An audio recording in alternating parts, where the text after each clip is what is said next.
एक बार फिर से सुशांत सिंह राजपूत केस की चर्चा होने लगी है।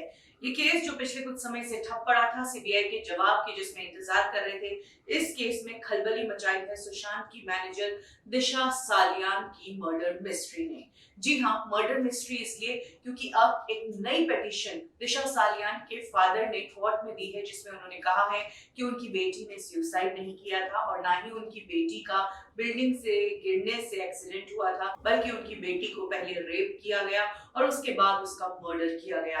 अपनी बात के दावे में उन्होंने ये कहा है कि दिशा सालियान की जो मेडिकल रिपोर्ट थी पोस्टमार्टम की, उसमें ना उनकी कोई हड्डियां टूटी थी और ना ही सिर की कोई हड्डी टूटी थी। ऐसा कैसे पॉसिबल है? जब कोई लड़की बिल्डिंग से गिरती है तो उसकी एक भी हड्डी नहीं टूटती है। इनफैक्ट दिशा सालियान के पिता ने ये भी कहा कि उस दौरान कुछ प्रोमिनेंट पर्सनालिटीज जिसमें उद्धव ठाकरे के बेटे आदित्य ठाकरे का भी नाम है, उनसे जुड़े लोगों ने उन्हें ब्रेन वॉश किया और उन्हें मेंटली इन्फ्लुएंस कर दिया था ये बिलीव करने के लिए कि दिशा ने सुसाइड किया है।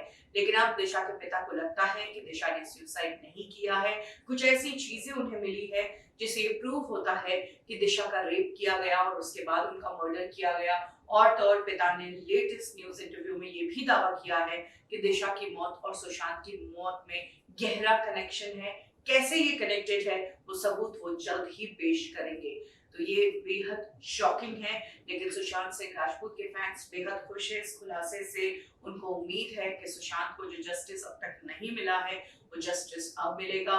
और तो और दिशा सालियान के पिता और उनके वकील ने कहा है कि रिया चक्रवर्ती और आदित्य ठाकरे का भी लिंक है, वो भी सामने आएगा।